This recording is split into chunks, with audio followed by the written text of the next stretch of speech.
Then welcome once again to your own channel Krishna Singh Dev. Students, आज यहाँ हम मिल रहे हैं क्लास 10th के उन बच्चों के लिए जिनका एक इलेक्टिव सब्जेक्ट है कमर्शियल एप्लीकेशन। कमर्शियल एप्लीकेशन का सिलेबस इन 2024 क्या होने वाला है, इसका डिटेल डिस्कशन हमने प्रीवियस वीडियो में किया था। एंड आज की वीडियो में क्या काम होने वाला है, आज की वीडियो में हम देखेंगे what is the paper pattern and not only the paper pattern, stay connected till the end. इस वीडियो में अंत तक बने रहना। क्यों? क्योंकि इस वीडियो में मैं आपको ना सिर्फ पेपर पैटर्न बताने वाली हूं, मैं आपको ये भी बताने वाली हूं how to get the maximum marks in commercial application with minimal effort. तो वीडियो में बने रहो और चलो स्टार्ट करते हैं आज का काम। ये है हमारा लेटेस्ट स्पेसिमेन क्वेश्चन पेपर। 2023 में CISE बोर्ड ने एक नया स्पेसिमेन पेपर लॉन्च किया था। इस साल का स्पेसिमेन पेपर क्या यही रहने वाला है? एज ऑफ नाउ यही रहने वाला है। अगर कोई चेंजेस रहेंगे तो सबसे पहले हम ही आपको बताने वाले हैं। यस, डोंट वरी, अगर कोई भी चेंज आता है so you will be updated regarding that. चलिए, अब हमें यहाँ पर देखना है कि कमर्शियल एप्लीकेशन के पेपर में किस तरीके से क्वेश्चंस पूछे जाते हैं। सबसे पहली बात तो कमर्शियल एप्लीकेशन का जो पेपर है आपका, वो पूरे 100 मार्क्स का पेपर है। Yes, this is 100 marks paper and time allowed is 2 hours to you. तो ये आपको जो राइटिंग स्पीड रखनी होगी, काफी अच्छी राइटिंग स्पीड रखनी होगी। And for this what you have to do, write from the beginning of year. Yes, ऐसा मत सोचिए अभी तो साल शुरू ही हुआ है, आराम से जून जुलाई में हम लोग पढ़ाई करना शुरू करेंगे। बिल्कुल नहीं, right from the beginning of year. अभी भी बल्कि बिगिनिंग ऑफ ईयर नहीं है, 2 महीना पास हो चुका है।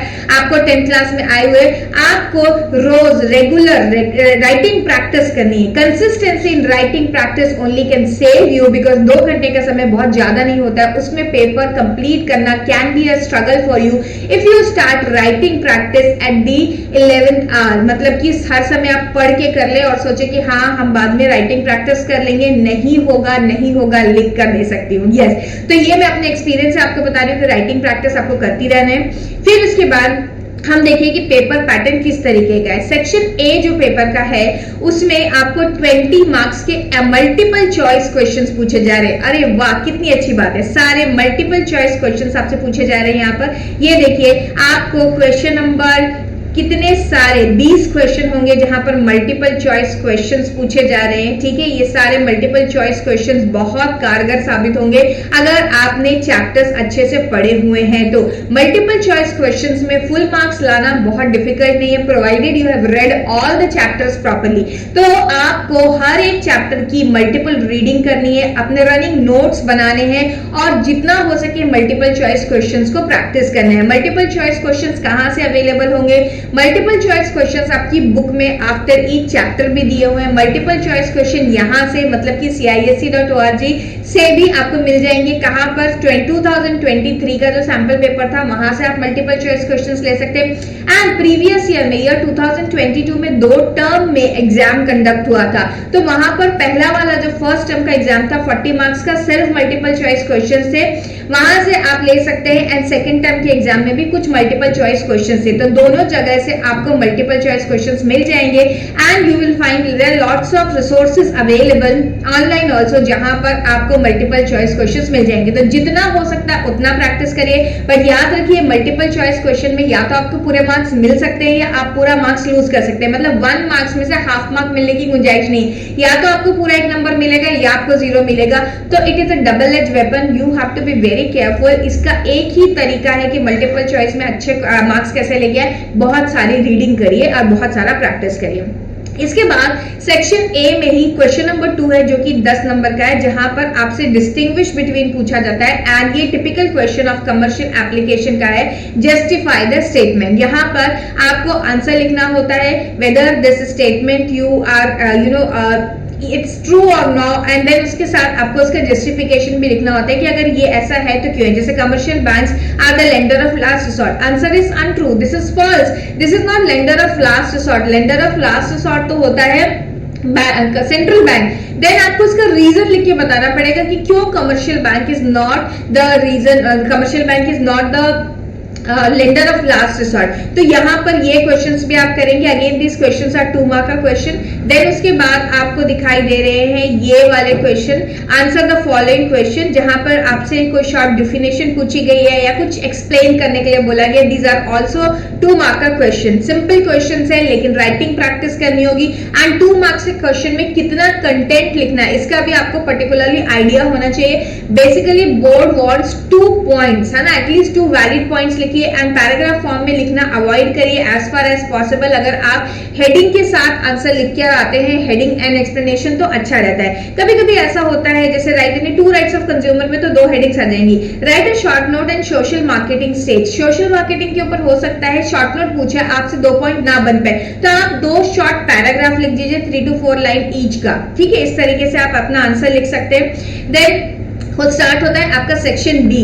तो सेक्शन ए में आपके 20 मार्क्स का तो मल्टीपल चॉइस क्वेश्चंस था एंड 20 मार्क्स के आपके और क्वेश्चन थे। क्वेश्चन नंबर 2 10 मार्क्स का था जिसमें से क्वेश्चन नंबर 3 10 मार्क्स का था। ये 20 मार्क में 2 मार्क का क्वेश्चन थे सारे। सेक्शन बी देखते हैं क्या है। सेक्शन बी में सारे 5 मार्क का क्वेश्चन होने वाले एंड यहाँ पर आपको इंटरनल चॉइस है। एनी 4 क्वेश्चन आपको यहाँ पे अटेम्प्ट करना है। कितने में से, ये देखिए 1 2 3 4 5 6 क्वेश्चन है आपके पास, ठीक है। तो 1 question, 2 question, 3 question, 4 question, 5 question and 6। In 6 question में से आपको सिर्फ 4 क्वेश्चन अटेम्प्ट करने हैं। तो यहाँ पर आपको एक अच्छी सी चॉइस मिल जाती है। लेकिन याद रखिए कि इनके अंदर एक एक क्वेश्चन के अंदर each question is of 15 marks और हर एक क्वेश्चन के अंदर सब क्वेश्चंस है।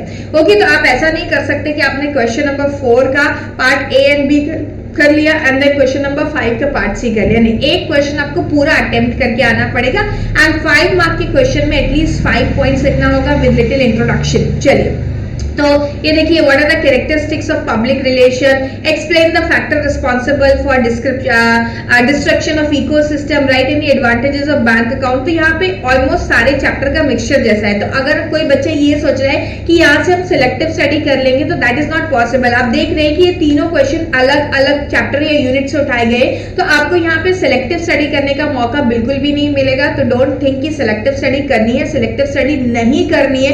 कभी भी आपकी अप्रोच सिलेक्टिव स्टडी नहीं होनी चाहिए। नेक्स्ट ये देखिए, अगेन आपको 5 मार्क क्वेश्चन है, पूरा 15 मार्क का क्वेश्चन है। देन अगेन आपको 5 मार्क का क्वेश्चन मिल रहे हैं। देन क्वेश्चन नंबर 7 में इवन ये 5 मार्क के क्वेश्चन को 2.5 एंड 2.5 में बाइफरकेट कर दिया गया है। देन ऐसा 8 क्वेश्चन में आपको फिर 5 मार्क क्वेश्चन मिल रहे हैं एंड देन क्वेश्चन 9 में आपको स्कूल्स ये यहाँ पर केस स्टडी बेस्ड क्वेश्चन है जिसमें आपसे 5 मार्क के क्वेश्चन पूछे गए हैं। तो ये है बेटा लेटेस्ट पैटर्न ऑफ एग्जाम।